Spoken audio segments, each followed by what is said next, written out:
Iniciando aqui o Thread Talk, agora novamente não é para abordar mais um assunto de grande importância, porém desconhecido nos nossos dias, agora com um novo convidado, o professor Joatas Belo, que caso queira pode se introduzir e introduzir o tema que ele irá apresentar, por favor.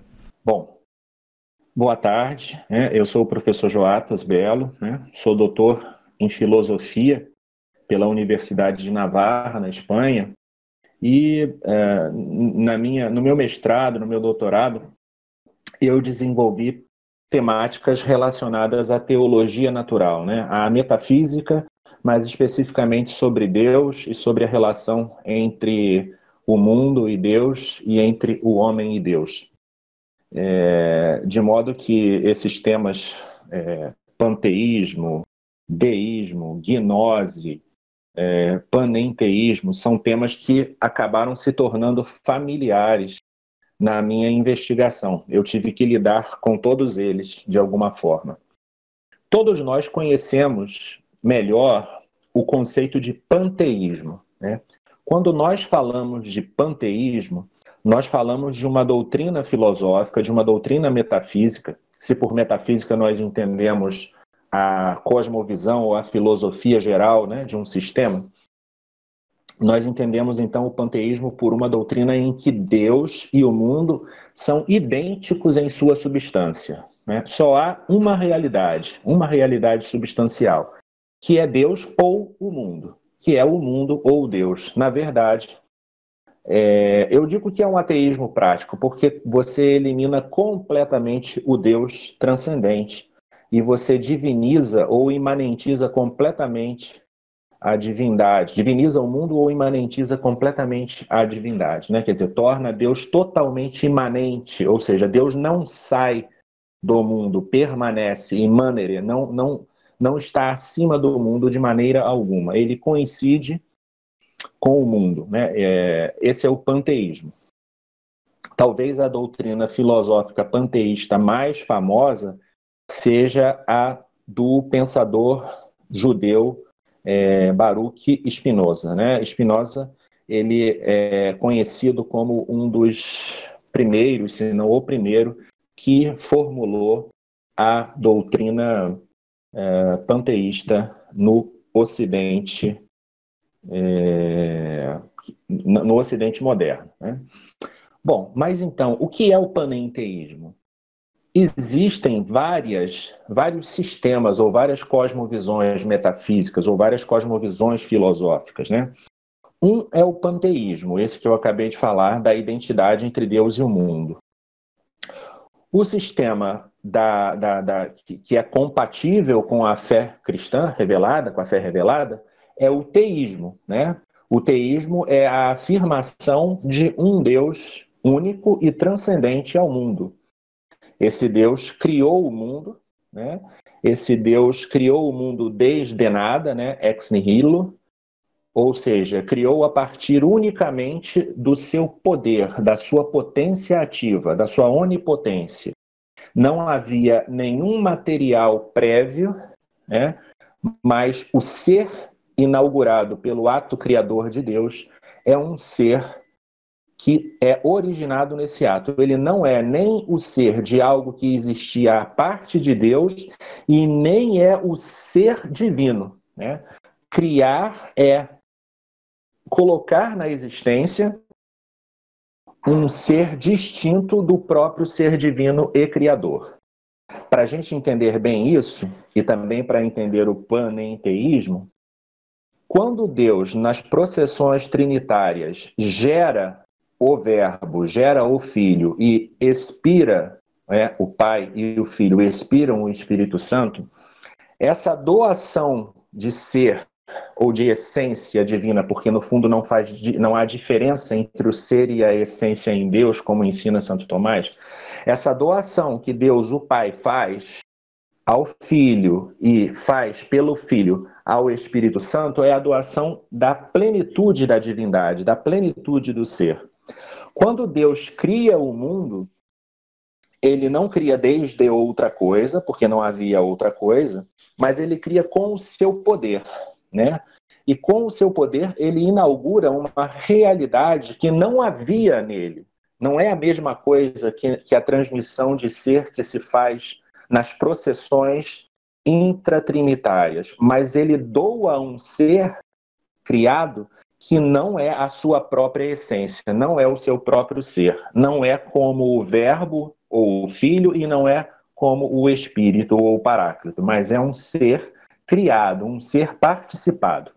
Isso é muito importante e isso é essencial para entender a diferença entre o sistema teísta ou monoteísta da criação ex nihilo e o sistema panenteísta, que por sua sutileza, por sua sofisticação, que é maior do que a do panteísmo e que é maior do que as antigas gnoses dualistas, né, os gnosticismos do século II, que Santo Irineu de Lyon enfrentou, o maniqueísmo que Santo Agostinho enfrentou, o catarismo que a igreja do século XIII precisou enfrentar.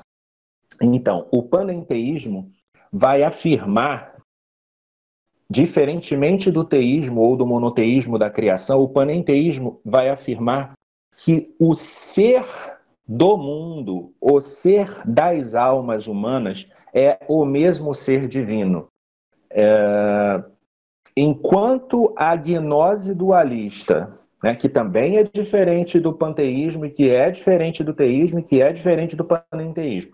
Enquanto a gnose dualista vai dizer que existem dois princípios coeternos e antagônicos, ou algo similar, né, fazendo uma abstração bem genérica dos distintos sistemas gnosticistas, né, gnósticos dualistas, eles afirmam dois princípios. Um princípio bom, que é a divindade boa, e um princípio mau, que é a divindade má. Eles são coeternos, antagônicos, e o Deus bom cria, quer dizer, não cria, na verdade, o Deus mau cria a matéria e aprisiona na matéria os espíritos que, na realidade, são partículas ou centelhas do Deus bom, né? E aí, nessa gnose dualista... Me permite Sim. acrescentar. A gente também tem umas concepções neoplatônicas, por exemplo, que dizem que o demiurgo, né, aquele que cria a matéria. Uhum. Não que eu esteja implicando que seja a mesma coisa que panenteísmo, eu sei que não, mas só apresentar uma concepção diferente, que eles dizem que por ele ordenar a matéria caótica e dar a vida, ele não seria nem bom nem mal, ele seria neutro. Na verdade, assim, se você pegar o demiurgo, ele está no Timeu de Platão. Eu não conheço todas as obras dos neoplatônicos, mas eu conheço bem as Enéadas de Plotino. Nas Enéadas de Plotino, no neoplatonismo plotiniano, e pelo que eu li também do neoplatonismo de Proclo, não li diretamente, mas li de maneira indireta, o que existe ali é o emanacionismo, né? O emanatismo, né?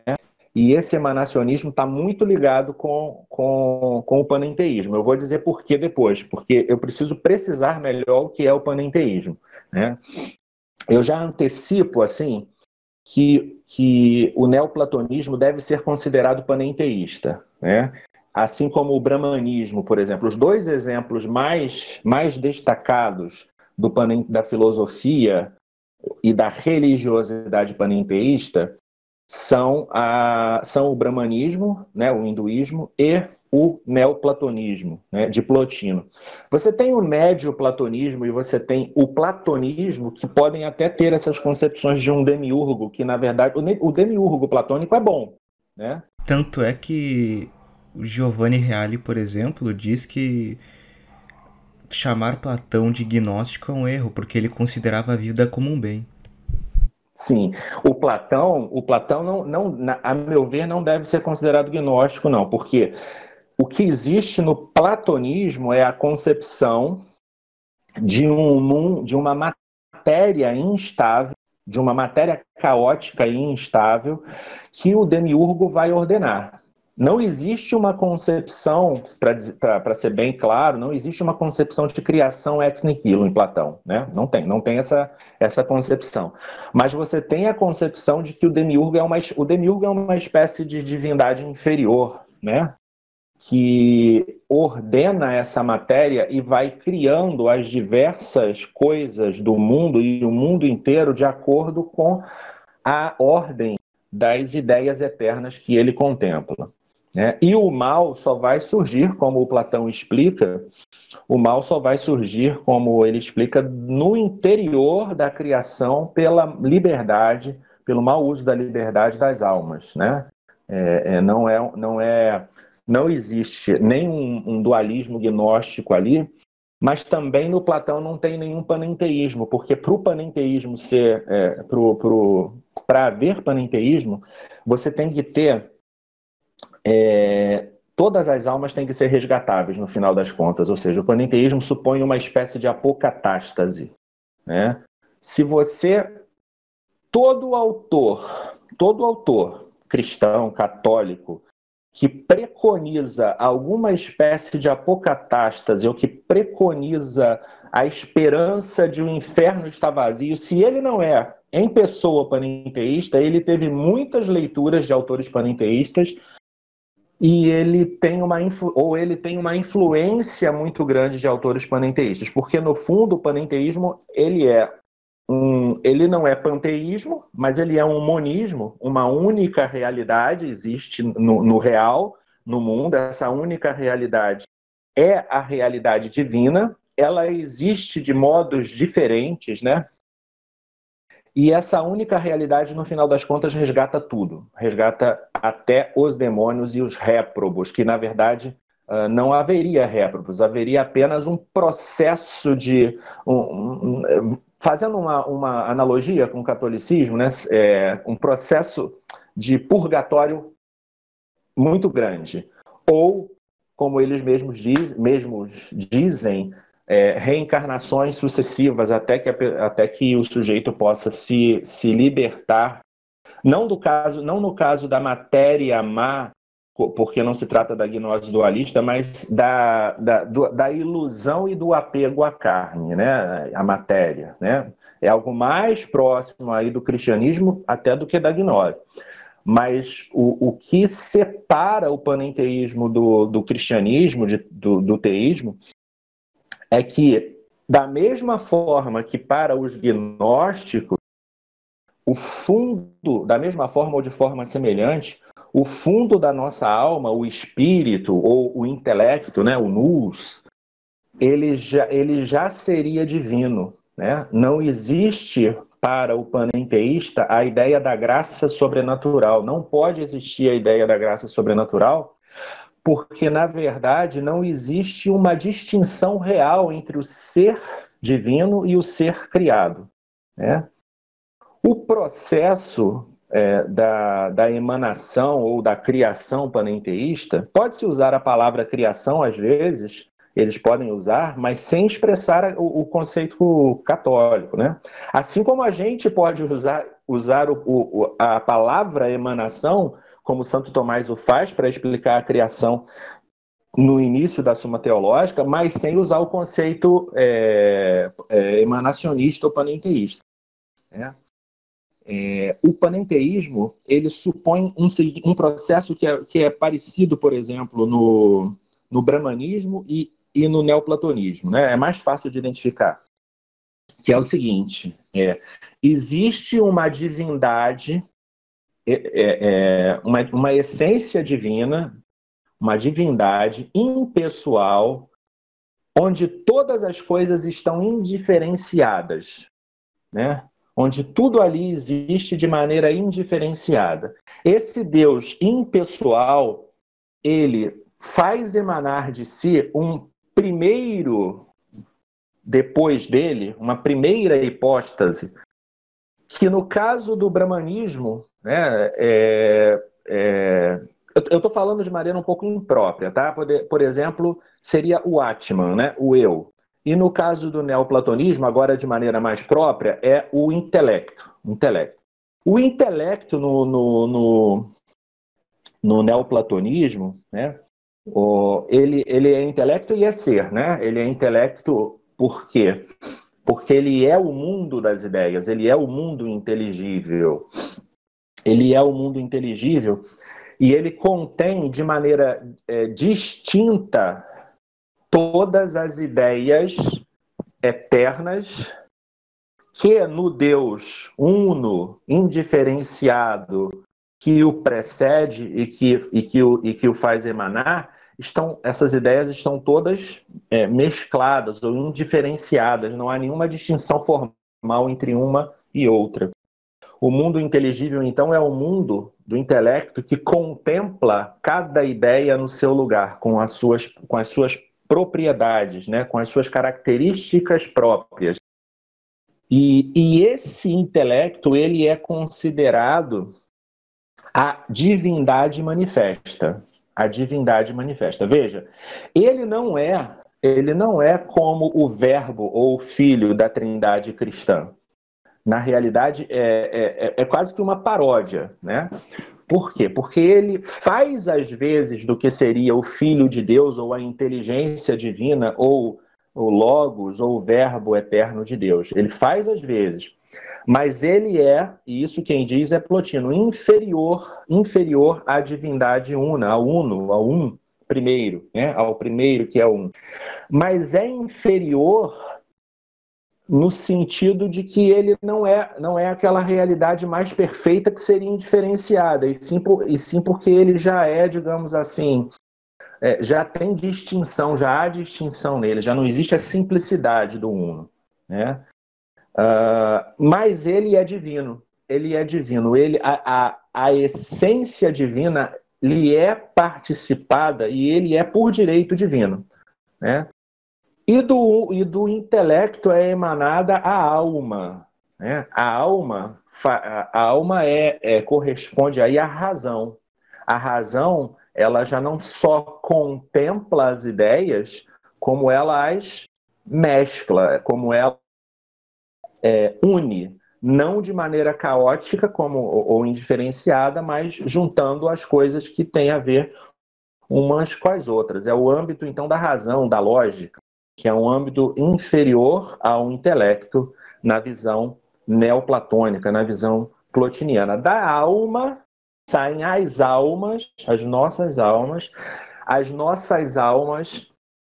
no final das contas, acabam se voltando para baixo, a alma racional acaba se voltando para a alma sensível, e isso aí cria a matéria como uma situação que não é uma situação totalmente má, como é na gnose dualista, mas é relativamente má. É um mal relativo. E vejam bem, é um mal interno ao todo divino, é um mal interno ao todo divino. Se a gnose pressupõe dois princípios, o panenteísmo pressupõe que o mal, no final das contas, é uma potência da divindade, né? O mal é uma potência acaba sendo uma potência da divindade. Por quê? Porque o intelecto, pelo seu ápice, nunca deixa de estar unido ao uno. A alma, a segunda hipóstase, pelo seu ápice, nunca deixa de estar unida ao intelecto e assim ao uno. E as almas nunca deixam, as almas individuais, a alma de cada um de nós, nunca deixariam de estar unidas também à alma e ao intelecto e, portanto, ao uno. Então, no fundo, tudo que a gente precisaria fazer é descobrir essa verdade. É uma gnose também, não é a gnose dualista, mas é uma espécie de gnose. Descobrir essa verdade da suposta divindade do nosso nous, do nosso intelecto, e realizar as práticas ascéticas e dialéticas, teologia negativa, né, a teologia apofática, para chegar à contemplação intelectual e assim poder estar unidos à divindade. Então, no outro lado, o outro exemplo que eu dei, né, o brahmanismo, o mundo é emanado de Brahma, né? e o mundo e as almas são emanadas de Brahma, mas no fundo de cada uma das almas também existe o Atman, que é o verdadeiro eu, que se contrapõe ao ego, ao eu egóico, né, do que eles falam. E se nós nos unirmos ao nosso verdadeiro eu, nós então estaremos unidos à divindade, a Brahma. É o mesmo sistema, mas cada um tem as suas complicações, cada um tem as suas próprias, os seus próprios termos, as suas próprias, digamos assim, escolhas ascéticas, né, devocionais e tal, mas no final das contas, esse panenteísmo, quando ele é religioso, porque ele pode não ser também, pode não ser religioso, ele pode simplesmente supor que isso aí é a verdade, mas não ter nenhum tipo de prática religiosa, né? Eu gostaria de acrescentar, né, que diferente de alguns outros tipos de esquema gnóstico, esse daí foca muito na técnica, não é? No instrumento, uma Sim, forma de sim, alcançar diretamente. sim, sim, sim. Eles têm prezam por toda técnicas de relaxamento, de meditação, a dialética, sobretudo, a dialética negativa na teologia apofática e tal, tentando esvaziar a mente. Olha só, a tentativa de esvaziar a mente. Vamos fazer uma comparação assim. Quando o fiel, o devoto católico, o monge, né, o mestre espiritual católico, ele não procura esvaziar a mente da mente. O que ele procura é esvaziar a mente dos pensamentos parasitários, o coração dos apegos aos pecados, as ações, né? Para que o homem vazio do homem velho, Deus venha então com a graça, né? Agora, a expectativa panenteísta um detalhe é o seguinte: o panenteísta, tanto o neoplatônico quanto o religioso oriental, ele não conhece a realidade pessoal de verdade, em contraposição à realidade do ego. Né? Eles só conhecem ou o homem um ego egocêntrico, né, marcado pela ferida do pecado, ou dá o salto para essa essência divina impessoal. Percebem? Entendem? Não existe a verdade sobre o homem, e isso é um ponto muito importante, porque não existe, eles não conhecem a possibilidade de passar do homem velho, do homem exterior, né, ao homem novo, ao homem justificado pela graça. Eles não conhecem a realidade do homem justificado pela graça. Né? Ou seja, Então, a máxima do homem é quando ele está o mais vazio possível, quando ele deixa de ser homem, isso. Exatamente. A iluminação budista, por exemplo, é muito complicado classificar o budismo, porque o budismo tem componentes panenteístas, mas algumas versões parecem um niilismo puro e simples também, né? Mas, bom, deixando entre parênteses aqui a questão da classificação do budismo, a iluminação budista e a meditação budista busca isso, esse esvaziamento, quer dizer, a experiência de nada, né? A experiência de nada. Por isso que não é incomum você encontrar que os autores panenteístas chamem a Deus de nada, né? Nada ou nada. O nada aí não é o não ser absoluto, o ente de razão não ser absoluto, né? Mas o nada aí é justamente este ser que não é alguma coisa específica. Porque assim como eles não conhecem a verdade sobre o homem, enquanto o homem não só é um ego destroçado pelo pecado, mas pode ser, mas neles tem uma imagem de Deus e uma abertura às virtudes humanas e às virtudes teologais, assim também eles tratam o ser, né? Uma coisa que é importante saber: ser na filosofia neoplatônica, Por exemplo, eles falam que o uno é o além do ser. O uno é o além do ser. Eles não estão falando ser como Santo Tomás entende o esse, o actus essendi, ou o ato puro de ser, né, divino.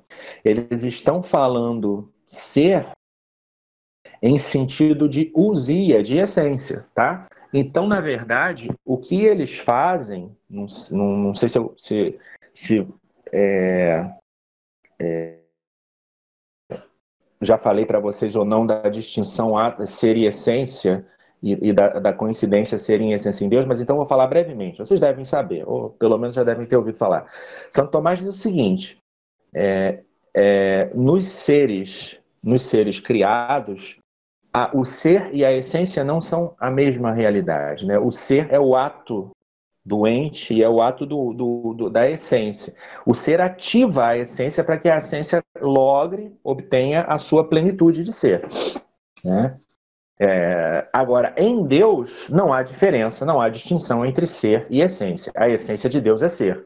A essência de Deus não é ser isto ou aquilo, não é ser tal coisa ou aquela outra, não é ser tal essência específica ou aquela outra essência determinada. A essência de Deus é ser, simplesmente. Só que isso, do ponto de vista cristão, do ponto de vista da metafísica cristã, católica, tomista, significa que Deus é o ser mais absolutamente concreto, porque concreção concreção se opõe à abstração, concreção não se opõe à espiritualidade, entende? Deus é o ser pleno, é o espírito pleno, perfeito. Ele tem em si, de maneira una, simultaneamente, todos os atributos positivos e inimagináveis e bons e inimagináveis que nós podemos imaginar.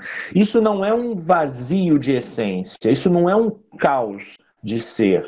Não é que as coisas estejam ali borbulhando como numa potência passiva ou numa virtualidade prestes a se conhecer quando é emanada a primeira hipóstase, o mundo inteligível, ou prestes a se dar a conhecer quando, no caso da filosofia hegeliana, que é panenteísta, a ideia que no início é o ser mais indeterminado, que é o nada, e por isso precisa devir, né? Aí devém como natureza, depois volta a si como sujeito, como espírito, então se reúne como o espírito absoluto. Então, o ser da filosofia, da reta filosofia, o ser, né, de Platão, o ser de Aristóteles, o bem de Platão, o motor imóvel de Aristóteles, o Deus de Santo Agostinho, o Deus de Santo Tomás e de tantos outros autores, ele é a plenitude do ser. Ele não precisa gerar fora de si uma segunda divindade inferior.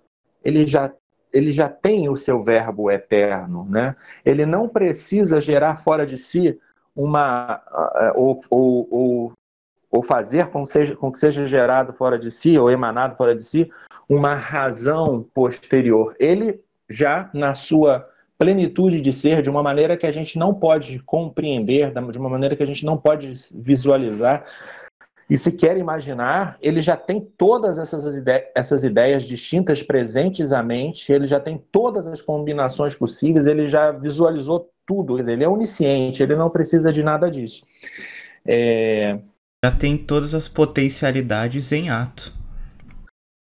Ele tem todas as potencialidades em ato. E uma coisa importante é a seguinte: a potência com a qual Deus cria o mundo é a potência ativa. Deus não tem nenhuma potência passiva. E, no fundo, o que os panenteístas fazem é atribuir potência passiva a Deus. Mesmo que não usem a palavra, é considerar que as realidades ad extra, né, que estão fora de Deus, já eram ad intra, já estavam dentro de Deus de maneira potencial, mas não como uma possibilidade lógica, e sim como uma possibilidade real, compreendem? Porque o mundo está todo em Deus como possibilidade pensável, mas não está em Deus como nenhuma potência passiva, senão o mundo seria efetivamente uma nova efetivação da divindade, além das três pessoas, entendeu? Tanto é que Plotino escreve uma carta refutando os cristãos, atribuindo potência passiva para Deus. E Ele, Plotino, atribuindo. sim, sim. Ah, tá. Faz todo sentido. Eu não li essa carta, mas faz todo sentido. Porque o que ele faz é isso. O que ele faz é atribuir potência passiva ao uno. O Plotino é muito esperto e ele escreve de maneira que muitas vezes você fica assim, não, ele está falando a mesma coisa que nós, não, aqui não parece que está falando. É um dos escritores mais sutis e mais astutos que eu já vi, assim. Outros panenteístas são mais claros, né? São mais evidentes, né? E você tem também autores dentro do catolicismo, por exemplo, Mestre Eckhart, né? Mestre Eckhart às vezes é considerado gnóstico, mas ele não pode ser gnóstico no sentido do dualismo. Por quê? Porque, como cristão, ele considera o mundo bom, né? Aliás, ele considera o mundo muito bom, tanto é que ele faz umas considerações assim do tipo Marta é superior a Maria, né? Que é o famoso sermão dele, Marta é superior a Maria. Por quê? Porque ele tem uma consideração do mundo muito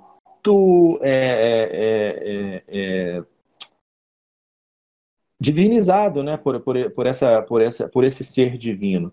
Então, quando ele fala lá aqui da centelha da alma, né, da parte da alma que está no fundo, a parte da alma que é divina, que se toda a alma fosse assim, ela toda seria divina e tal. Quer dizer, se toda a alma fosse divina, aí você teria talvez a gnose, né? Mas como é só o cume, o ápice, né? Como se fosse a subsistência, o ser, né? O intelecto que é divino. Em outras passagens ele fala que o entendimento é o próprio verbo de Deus também, né? Ele fala isso explicitamente. O entendimento é o próprio Cristo. E veja, não é que seja nenhum erro considerar que de alguma forma, Cristo possa iluminar nosso entendimento, né? E eu estou falando já do ponto de vista, da conservação do ser, não estou falando nem do ponto de vista da graça, não. Assim Santo Agostinho considerava, no De Magistro, na doutrina da iluminação, mas nunca se pode considerar que a presença de Deus na alma, que existe como antes da graça, né? A presença de Deus no mundo, que existe antes da graça como presença conservante, como presença iluminadora, conservadora, nunca se pode considerar que essa presença seja ela mesma, digamos assim, a nossa própria realidade, né? A diferença entre o cristianismo, que fala, nele somos, nos movemos e existimos, né? Quer dizer, o mundo está em Deus de alguma forma e Deus está no mundo. Mas nem o mundo está em Deus, o mundo está em Deus como fundamentado, conservado, né, na criação, no seu ser próprio, no ser próprio do mundo, e Deus está no mundo como conservador, como causa eficiente, né, desde Boa parte deles, por exemplo, nega a providência divina no mundo. nega a providência divina. Por quê? Porque se a providência divina digamos assim, a providência divina cuida de algo que é distinto, né? Distinto de Deus, não cuida do próprio Deus, né? A providência divina. O grande problema é que essas doutrinas, elas muitas vezes,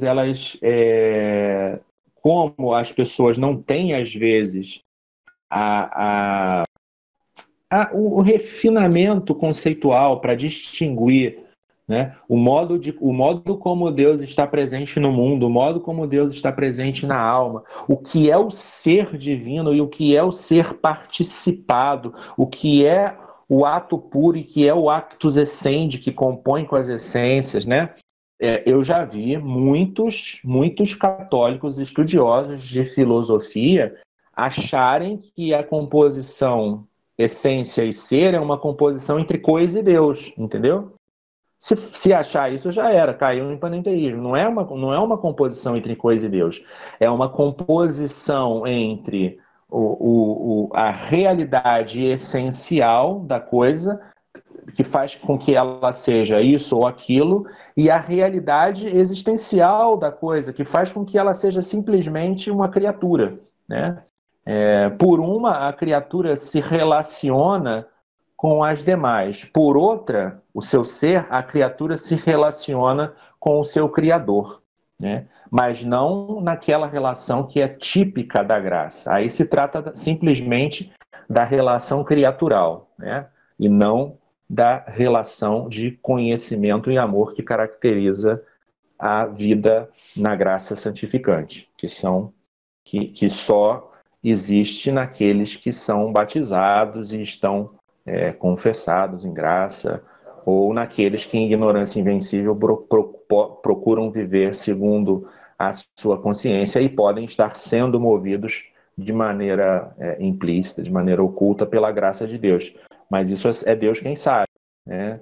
Até no nosso caso de cristãos, né, a gente não pode ter a presunção, a certeza absoluta de estar em graça, né? Isso o próprio Concílio de Trento fala, embora também a gente não tenha que ficar com escrúpulos, né?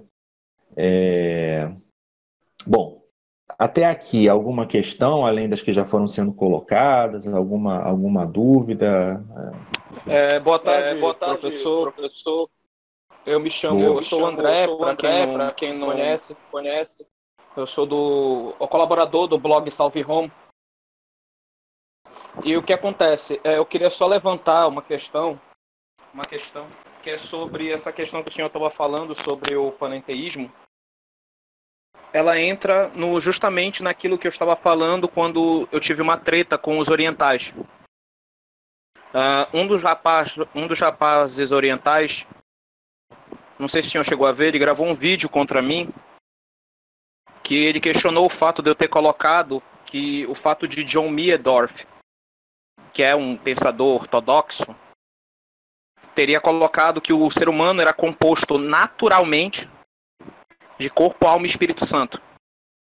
E que essa composição não era meramente uma graça sobrenatural adicionada à natureza criada, não. Isso era próprio da natureza. E isso ele deixa claro. Então, o que acontece? Ele gravou o vídeo dizendo o seguinte: olha, você disse que isso é imanentismo. Isso está errado porque Meadorff também assume um Deus transcendente, não um Deus imanente. Isso não tem nada a ver, porque a gente sabe que nos esquemas esotéricos, por exemplo, Cabala, Deus é ao mesmo tempo transcendente e imanente. O sufismo é panenteísta, né? Por quê? Porque exatamente fazem essa confusão e provavelmente não, certamente por influência neoplatônica também, além dos próprios problemas, né, das heterodoxias que já existiam, né, no judaísmo até na época de Cristo, né? Enfim. Exatamente. E aí o que acontece? Ele disse o seguinte: olha, na doutrina que nós defendemos, existe uma coisa chamada nous, que ele seria o intelecto místico. Ele seria o espírito que o ser humano recebe na sua alma, e é ele que separa o homem dos animais. E que esse nous é o mecanismo por meio que se faz o processo de teoses. E ele estaria naturalmente dentro de todo ser humano. Ou seja, ele, sem perceber, ele faz uma não separação entre a ordem natural e sobrenatural. Quer dizer, não é a graça santificante que nos eleva. Não, é uma coisa natural nossa que permite uma conexão dentro da própria alma. E aí eu fui investigar, mas essa é uma doutrina que é típica do palamismo, né, que eles defendem, e eu descobri que o senhor Fritjof Schuon, famoso Fritjof Schuon, perennialista, ele já escreveu textos sobre Gregório de Pálamos. E o Schuon, ele pegava uma distinção entre no budismo, né, no hinduísmo, entre o Atman e o Maya, que é o absoluto e o relativo, seria o além do ser e o ser. E ele faz uma conexão disso com o Palamas, quando ele fala do que existe a essência, que está além de tudo, e o Ousia, que seria as energias.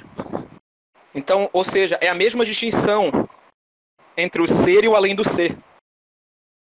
E isso leva fatalmente a um panenteísmo, ou seja, nós temos um Deus totalmente cognoscível, mas que se comunica a nós por meio dessas energias que seriam o ser.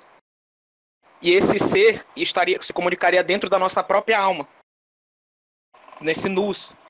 E o fim da vida, segundo Lossky, e o próprio oriental que gravou um vídeo contra mim, ele diz que essa união com as energias que seria a teoses. E que isso seria o equivalente à visão beatífica. Que não tem nada a ver. Diferente, é outra coisa. Pois é, então o que acontece? Eu só queria deixar claro que, tipo assim, que o panenteísmo está presente até aí. Eu só queria falar isso. Existe a possibilidade de você fazer uma antropologia tripartite, corpo, alma e espírito, desde que você explique, né? Quem faz essa tripartição e não fere a ortodoxia está chamando de alma o componente psíquico, sensível e vegetativo, né? Componente psíquico sensível e a alma vegetativa, melhor dizendo. E está chamando ou inclusive pode chamar de alma a própria razão, né? A própria razão na medida em que ela desenvolve os princípios intelectuais. Agora, e o espírito é chamada a dimensão, na verdade, mais do que uma dimensão, né? O fundo do ser humano. Né? O coração, a memória agostiniana, ou o coração bíblico, ou, às vezes, o intelecto, o nous, distinto da ratio, da razão, mas não no sentido de que isso seja o próprio Espírito Santo. Né? Quando São Paulo lá fala na carta, não lembro agora, 1º ou 2º aos Tessalonicenses, ele fala que o vosso ser inteiro, corpo, alma e espírito, estejam preparados para a vinda de nosso Senhor, ele não está falando do Espírito Santo, ele está falando dessa dimensão mais própria do ser humano. Tanto é que em outras passagens ele fala, o nosso espírito se une ao espírito. Né? Existe agora, na tradição, no magistério, geralmente foi recolhida a visão dual, né? Aristotélica, leomórfica, corpo e alma, alma espiritual. Não é proibido falar de maneira filosófica ou de maneira filosófica ou teológica de espírito ou de intelecto ou de coração, mas o que torna uma doutrina errônea é chamar este intelecto, este espírito, este coração de a presença de uma própria divindade participada, né? Na verdade, seria mais correto, né, se assim se quisesse falar, de algum tipo de participação, que o nous, ou o intelecto, ou o coração, ou sei lá, né, seja justamente o nosso ato de ser, aquilo que move a nossa forma, né? Aquilo que move a nossa alma. Né? Exatamente. Assim seria o lugar, entre aspas, no nosso espírito. Obviamente que é uma imagem espacial, não é adequada, mas é o que tem para falar, como se pode falar. O lugar no nosso espírito onde a presença eficiente, criadora de Deus, está ali doando o ser, mas o ser criado, e não o Espírito Santo, entendeu? É o lugar onde o Espírito Santo, por onde o Espírito Santo é recebido, mas não é o Espírito Santo. Não sei se me faço entender. Né? Sim, com certeza. Mas é justamente... não fazer essa distinção é cair numa gnose, é cair num panenteísmo, né? Ou seja, por gnose aqui eu estou falando a autodivinização, né? E não necessariamente o gnosticismo dualista. Né? É cair... É necessário falar que dentro da nova teologia, alguns pensadores, eles pregavam que a graça santificante estaria naturalmente em todos os homens. Ela só estaria incipiente. Como uma consequência imediata da redenção, né? Assim. Exato. Aí o curioso é o seguinte, é uma dessas típicas ambiguidades conciliares, ou uma dessas típicas ambiguidades da teologia que norteou o concílio, que é uma teologia muito dependente de autores panenteístas, como Teilhard de Chardin ou Karl Rahner, por exemplo. Né? Quando você tem o von Balthasar, ou quando você tem o de Lubac, né? E algum outro escrito também do próprio Karol Wojtyla, por mais que eles falem corretamente da criação, em certos lugares eles parecem que dependem das concepções panenteístas, né? menos o Karol Wojtyla, tá? Mas os outros dois, o de Lubac e o ai meu Deus, von Balthasar. Quando você lê o meio divino, o meio divino do Teilhard de Chardin, aí você vê, claro, é um panenteísmo, mas é um panenteísmo, não é um panenteísmo místico da mística gnóstica que quer fugir do mundo, né?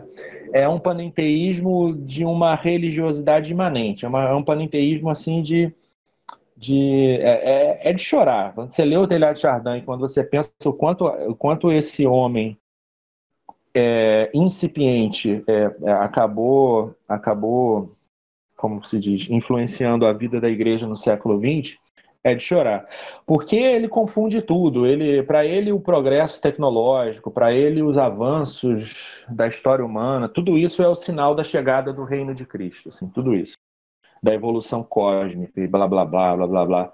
E aí você entende porque tem determinadas frases que aparecem na Gaudium et Spes, por exemplo. Né? Gaudium et Spes, você tem umas frases que fala da relação da igreja com o mundo corretamente, aí você tem outras assim que lembram o Teilhard de Chardin, mas eu não tinha lido ainda o Meio Divino, e depois que eu li, eu logo entendi.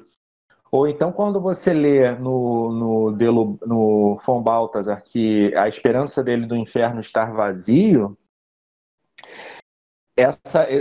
tem um parágrafo inteiro do Teilhard de Chardin no Meio Divino falando isso, né? Que Deus pede a ele para crer que existe o inferno. Aí depois ele fala, mas tu, Senhor, não me pedes para que creia que existe alguém com certeza lá. Aí ele fala isso. E você está querendo, tá advogando em causa própria. O von Balthasar repete a mesma coisa. Só que o von Balthasar fala da criação corretamente. Então eles pegaram umas partes do assunto e, por exemplo, o outro, Henri de Lubac, aquele negócio dele do desejo sobrenatural do natural, né? Complicado aquela forma como ele fala, imprecisa. Ele tira isso justamente naquilo. Ele tira isso do Teilhard de Chardin. O Teilhard de Chardin fala que o homem é um desejo, uma aspiração essencial a Deus, É quase uma definição do Espírito Santo, não? A aspiração essencial a Deus. Quer dizer, é como se a natureza do homem é desejar a Deus, né, amar a Deus,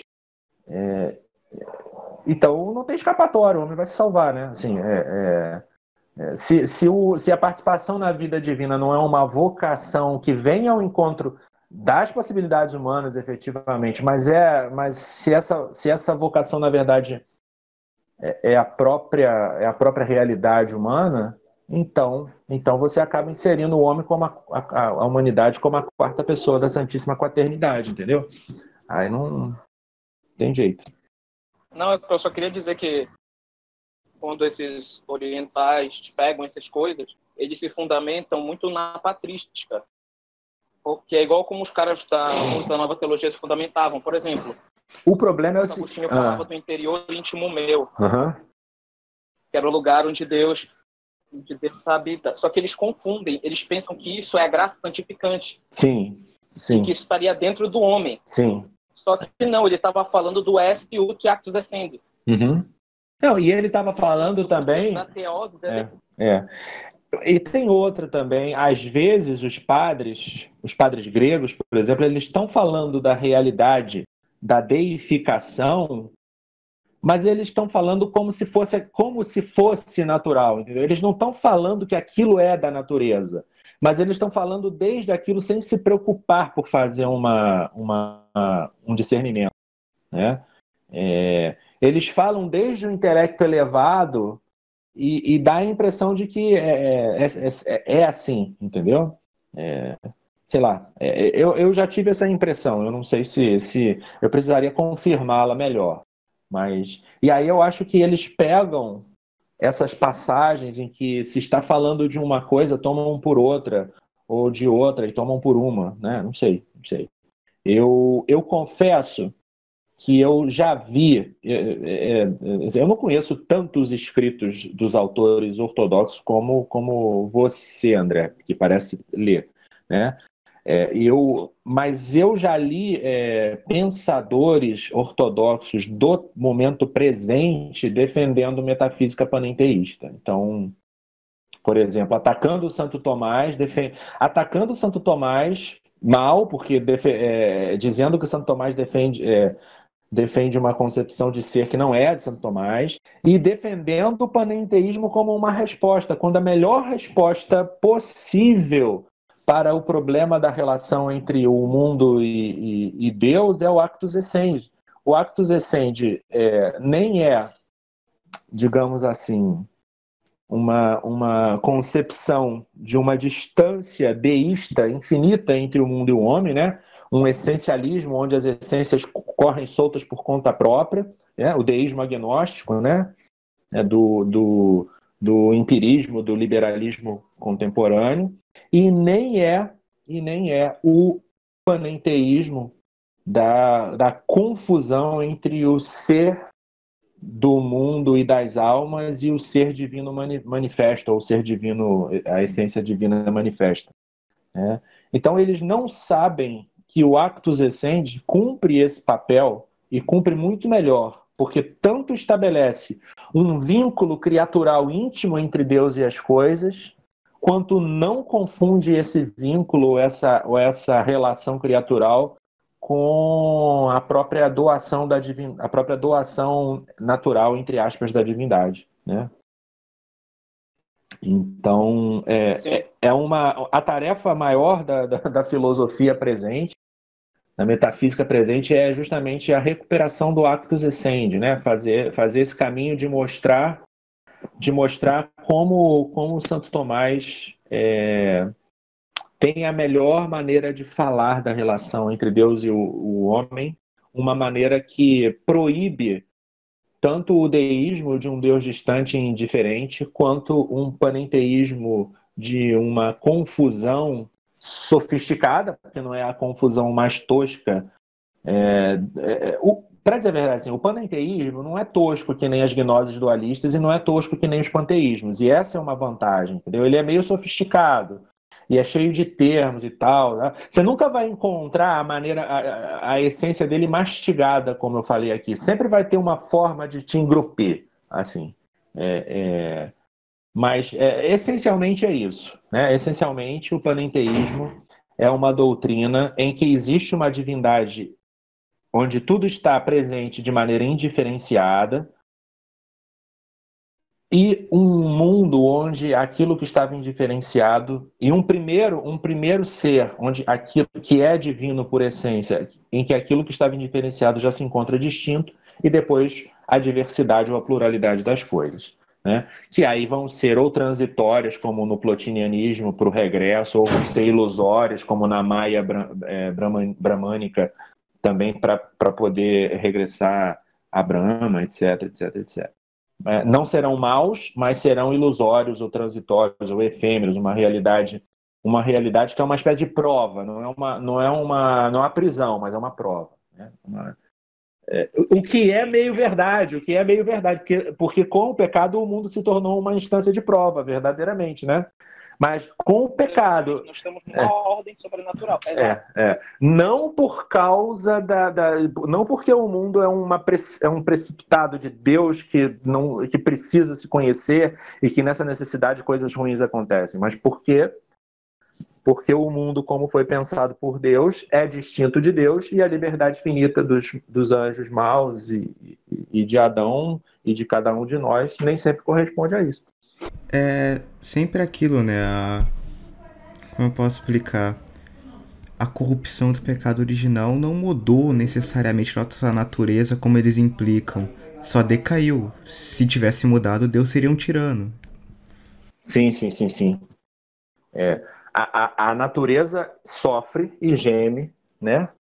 Por causa do pecado, mas na medida em que os filhos de Deus manifestam a graça, manifestam a beleza da graça, o mundo se torna menos feio, menos desordenado. Nunca perfeito aqui, mas mais parecido com o plano original de Deus, que no final das contas vai se cumprir no reino dos céus, né? Vai se cumprir no reino dos céus. Mas, enquanto isso, nós somos viadores, como falam os escolásticos, né? Como fala Santo Tomás, né? Mas esse mundo é bom. O problema é que a gente precisa da graça para descobrir essa bondade muitas vezes, né? A nossa vista intelectual está obliterada pelo pecado, a nossa vontade está desordenada pelo pecado e a gente precisa da graça. Fala. E esse pessoal, eles caem no materialismo de não conceber a desigualdade como um bem, por exemplo. Aí depende, eu não sei de quais grupos ou de qual grupo que você pensou agora. Aí eu precisaria, não sei exatamente de... Porque ele está se referindo no seguinte, dentro dos esquemas gnósticos, por exemplo, a Cabala, vamos citar como exemplo, é a união com a divindade que torna você integrante, participante da divindade. Ok. Mas a individualidade do ser, o que torna ele diferenciado, eles veem como algo ruim.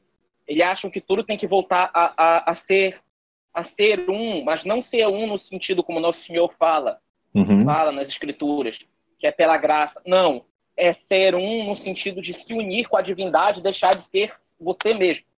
Sim, ok. Então, nesse sentido, eles abordam a desigualdade como uma coisa ruim em si. E não é ruim. Nós temos santos mais variados tipos. Ok, entendi. Isso tem a ver muito também com a própria verdade originária distorcida, a própria verdade originária do judaísmo distorcida. Olha só, eles tinham a noção do povo de Deus, certo? A noção do povo de Deus, né? Que era único na Terra. E os judeus, então, eles têm essa união entre eles, mas como ignoraram o Salvador, como não conheceram a Santíssima Trindade, como não conheceram o chamado universal dos povos pagãos e tal, então eles têm uma concepção de igualdade igualitarista, né? Tanto é que o fundador do comunismo, o idealizador do comunismo é um judeu, né? Um autor judeu, Karl Marx, né? Todas as ideias socialistas, para dizer a verdade, são uma distorção do ideal profético, né? Do ideal dos profetas. Se a gente lê o Antigo Testamento, a gente vê uma crítica social. Não dá para uma crítica social aos poderosos, uma crítica social aos ricos, mas não uma crítica social ao poder e à riqueza em si, né? Mas ao pecado, ao mau uso. E o marxismo, como fruto desse desvio do judaísmo, né, na história, acaba sendo É um dos lados da moeda, né? Porque tem o outro lado da moeda, que é o lado da moeda que adora a moeda, né? Assim, a riqueza, né? Mas a riqueza também só para eles, né? A riqueza só para eles, o que dá mais ou menos parecido, né? Se a gente for pegar, por exemplo, professor, dentro dessa lógica, assim, alguns pensadores, inclusive há acusações do padre Garrigou, inclusive, dizem que, inclusive, ele teve uma concepção errada, porque ele, no artigo sobre a graça santificante, ele falou que mestre Eckhart, ele poderia ter errado doutrinariamente, mas que ele tinha uma caridade ardente em si. Isso, ele deu a entender um pouco isso, que é uma coisa meio estranha, porque a gente sabe que a doutrina correta está ligada com a santidade. Então, eu percebo que eles fazem essa desconexão. É quase como se a doutrina correta, a questão dogmática, a questão hierárquica, fosse o demiurgo, e que ele não necessariamente seria mal, mas ele seria uma coisa incompleta. André, o contato com a divindade seria a experiência mística. eu falo o seguinte, André, quando você lê as obras, tenta ler as obras todas do Mestre Eckhart, ela é de uma ambiguidade sem par. Ela é de uma ambiguidade sem par. Existem passagens muito belas e de uma grande sabedoria prática e espiritual e de conselhos assim, caramba. E existem outras passagens onde você vê, parece outra pessoa, parece outra pessoa. Assim, às vezes será que ele era esquizofrênico? Será que ele, sei lá, será que são fases diferentes porque eu não fiz uma leitura, digamos assim, analítica, né? Eu não fiz acadêmica para colocar as leituras no seu devido lugar. Mas a mesma coisa acontece quando você lê Plotino. Você lê Plotino e você lê algumas passagens assim, que bacana, né? Até o relato do suposto êxtase dele parece uma experiência mística inicial, assim, uma coisa que, sei lá, talvez estivesse na classificação teresiana no início ali das quartas moradas e tal. Mas você vê ao mesmo tempo outros escritos. Parece que essas pessoas, é uma pura especulação da minha parte, parece que elas tiveram uma experiência de Deus inicial e talvez tenham caído no equívoco de se confundir e depois degringolaram, entendeu? É uma ideia que eu tenho, né? Assim, talvez eles tenham tido uma experiência de Deus e acharam que tinham chegado no topo e se confundiram e pensaram e não tinham os recursos especulativos. A Plotino tinha um monte, né? Porque ele tinha lá o Platão e tal.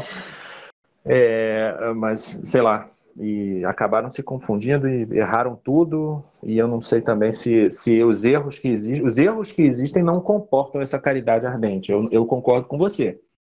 Não é possível. Assim, é possível uma pessoa ser muito caridosa e não sendo ela filósofa e teóloga, ou seja, não tendo obrigação moral de conhecer bem a doutrina, de estudar bem os clássicos, ela pensar um monte de coisa errada, entende? Se ela se ela é uma pessoa simples, ela não é teóloga, ela não é filósofa, não tem essa obrigação moral. Tem a obrigação moral de saber, mas às vezes mas não com a mesma, né? Ela pode cometer alguns erros, mas quando a pessoa é mestre, estuda na Universidade de Colônia, sei lá, tal, é mestre dos noviços e tal, e não sabe, né? Assim, eu fico. Por exemplo, São João Maria Vianney. Ele tinha uma caridade ardente, não tinha conhecimento teológico, não era um gênio teológico, ficou no lugar dele, fez um bem excelente, né? Muito maior do que se ele tivesse entrado numa academia, né, para ensinar. Eu tenho essa dificuldade de pensar que alguém dedica, assim, a vocação dele estava, a vocação dessas pessoas está ligada à vida intelectual. Então, o desleixo não poderia ser aí, né? Aí é o lugar onde aí é o lugar onde se decide a santidade dele também, né? Não pode ter o desleixo. Eu defendo uma Fala. tese, professor, Hum. que a gente vai até apresentar no vídeo sobre o filioque que a gente vai fazer, que isso pode ter tido início na negação do filioque pelo fóssil. Porque dentro da lógica da Trindade, eu já até cheguei a falar para o senhor, numa ordem lógica, primeiro o Pai tem que conhecer o Filho para depois inspirar o Espírito Santo. Dentro de uma ordem lógica. O fóssil quebrou isso, então tanto o Filho quanto o Espírito Santo procediam do Pai. Como que Então, simultaneamente, né? Do intelecto. Como que simultaneamente, né? E praticamente não sendo possível distinguir geração de expiração, né? Porque aí só se tornou termos, né? Se o filho sai do pai e o espírito sai do pai da mesma forma, qual a diferença da geração e da expiração, né? Fica difícil, né? Logicamente difícil. É um absurdo. É fideísmo, né? E aí assim, o que acontece? Sim, exato. E o que acontece? Com isso, o intelecto e a vontade, não tem a questão do intelecto mover a vontade. Não, a vontade agora se torna cega. E a gente pega, por exemplo, o caso, como o do Duns Scott. Ok, entendi. Entendeu? Que a forma, dentro do nosso conhecimento, teria um pouco da vontade, por meio da intuição. Então, eu percebo que talvez essa pequena negação dessa cláusula incutiu na espiritualidade oriental e na doutrina oriental esse tipo de coisa. E isso pode ter sido refletido no Oriente, principalmente após as cruzadas, que chegou muitas doutrinas de fora. Entendi. Etc. Eu acho que você tem razão. Eu já pensei algo parecido a respeito de como a negação do filioque ela é causa de muitos problemas, porque para começar, quando o Espírito Santo não procede do Filho, né, você cai numa espécie de... pensa no Césaropapismo, né, próprio do Império Bizantino. Né? O Césaropapismo é a prática, e ao longo de toda a vida da Rússia, né, o filho é o povo, digamos assim, né? O povo. O espírito, eu estou fazendo uma analogia, tá? É uma analogia. O espírito procede do filho, quer dizer, o povo fiel também tem o espírito, né? E quando você vê, eles valorizam muito mais. A impressão que eu tenho é o Pantocrátor do que o crucificado, né? É o filho igualado ao Pai, não é o Filho encarnado, né? Então, não só o Filho, o Espírito Santo deixa de vir pelo Filho, de ser inspirado pelo Filho, como o próprio Filho acaba a função dele mais de mediador, sei lá, acabou sendo totalmente absorvida pela função de Kyrios, né? Pela condição, não função, né? A função de mediador foi absorvida pela condição de Kyrios, de Senhor. Não sei se me entendo. E também não sei se eu consegui transmitir bem a lógica do raciocínio aqui, não, porque eu não consegui lembrar todos os detalhes que me levaram a ter essas conclusões. Eu concordo. Concordo totalmente. Isso bate também que o Palamas, ele falava, até mandei a citação para o senhor, ele falava que a doutrina não via do magistério. Ela vinha da experiência mística. Então você tem uma experiência mística e a partir da experiência mística você tem a doutrina. Entendi. É muito claro, tipo, é uma vontade, essa experiência, essa intuição que gera o conhecimento. Entendi. Eu nunca li tanto o sujeito quanto você, só li através de terceiros. Então, Para mim é uma coisa nebulosa esse negócio de energias divinas e não sei o quê. Não, eu entendo. Uma dúvida que eu fiquei aqui. Como você bem disse, a concepção de divindade que eles possuem é o não ser, né? Sim. Então, poderíamos fazer uma ligação, por exemplo, com o Ein Sof, cabalista? Sim. Veja, cabala, sufismo, quer dizer, os esoterismos do judaísmo e do Islã. Aliás, eu não sei se do judaísmo tem alguma coisa além de esoterismo hoje, mas parece que a cabala domina o pensamento judaico. Cabala, Islã, neoplatonismo, brahmanismo. E também existe a possibilidade de encaixar algumas vertentes budistas e taoístas também no panenteísmo, porque na verdade, essas religiões elas têm várias possibilidades, né? Várias possibilidades. Mas sim, o não ser, o Ein Sof, é sempre essa realidade que é impessoal e que precisa se dar a conhecer, né?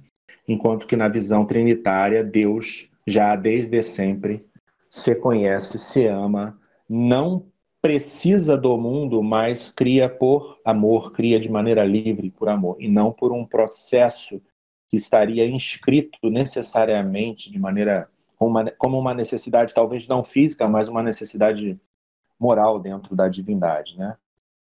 Esse não ser não é, repito, o não ser absoluto. Obviamente, eles não são estúpidos de achar que do não ser sai alguma coisa, mas é este ser que não é ainda o que deve ser, né? É o ser que, ou de outra forma, na forma mais sofisticada plotiniana, é o ser que reúne tudo de maneira indiferenciada. Para vocês terem uma ideia, o termo panenteísta foi cunhado por um filósofo do século XIX, Krause, esqueci, Karl Krause. Ele era kantiano, queria, na verdade, falar... mas, enfim, tinha a filosofia dele. O Krause falou o seguinte, o mundo, né, o homem conhece o mundo e tem em si, na sua realidade, corpo e espírito, né? Natureza e espírito. Só que toda essa natureza e todo esse espírito está reunido numa primeira realidade que ele chama de proto-eu, né? O proto-eu é composto de natureza e espírito. Só que como o proto-eu é composto, a natureza, na verdade, ela é composta de vários corpos, o espírito é composto de vários sujeitos, né? O proto-eu é composto de natureza e espírito. O que é composto não é infinito, não é perfeito, não é infinito. Então tem que ter um Deus que reúne de maneira indiferenciada o espírito e a natureza. Então, o Krause criou e ele chamou isso de panenteísmo. Ele falou: o panenteísmo é o mundo em Deus, é a concepção do mundo em Deus. Mas não é do mundo em Deus no sentido de que o mundo é conservado por Deus, né? Nele somos, nos movemos e existimos. É do mundo em Deus no sentido de o mundo esteve em Deus antes de ser como ele é agora, né? Estavam lá mescladas a natureza e o espírito, e agora estão aqui no proto-eu, separadas, né? Aquilo que estava indiferenciado no Deus, né? Na divindade, agora está indiferenciado no proto-eu e está multiplicado na pluralidade de coisas da natureza e nos plurais sujeitos humanos, né?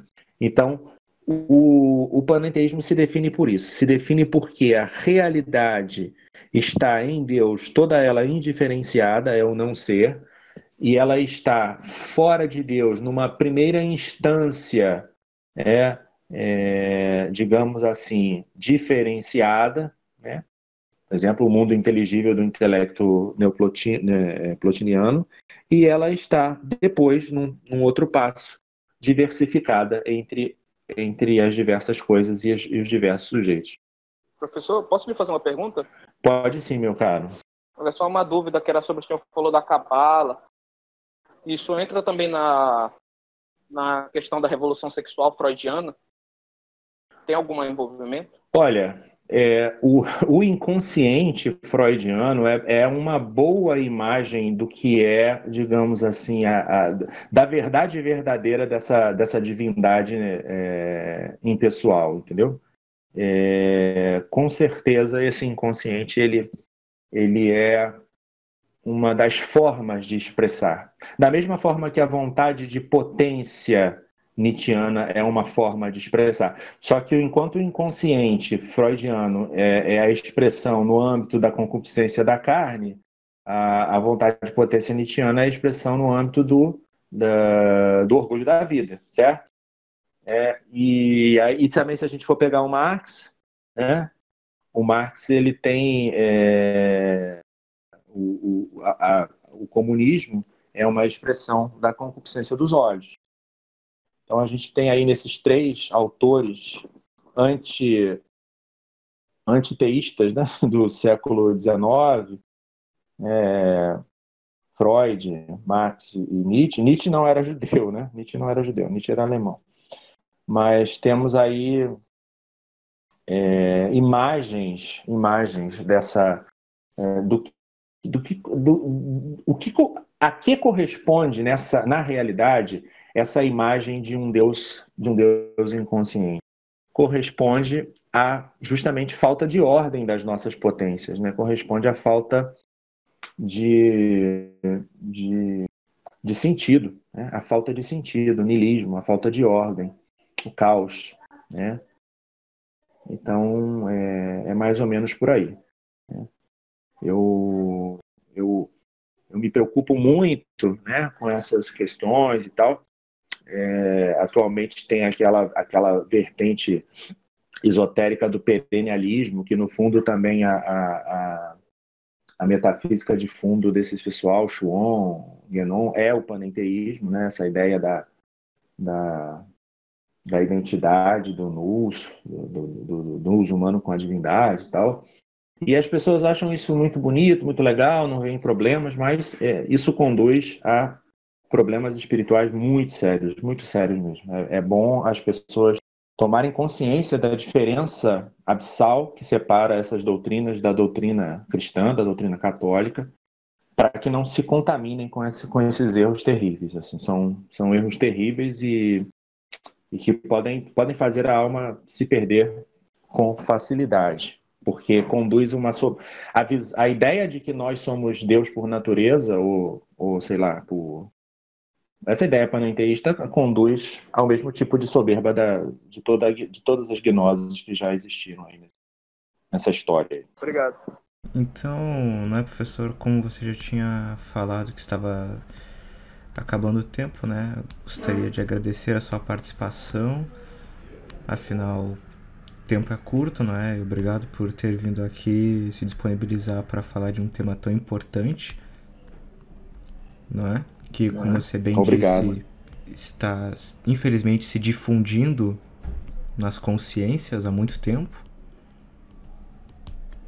Então, muito obrigado e até a próxima.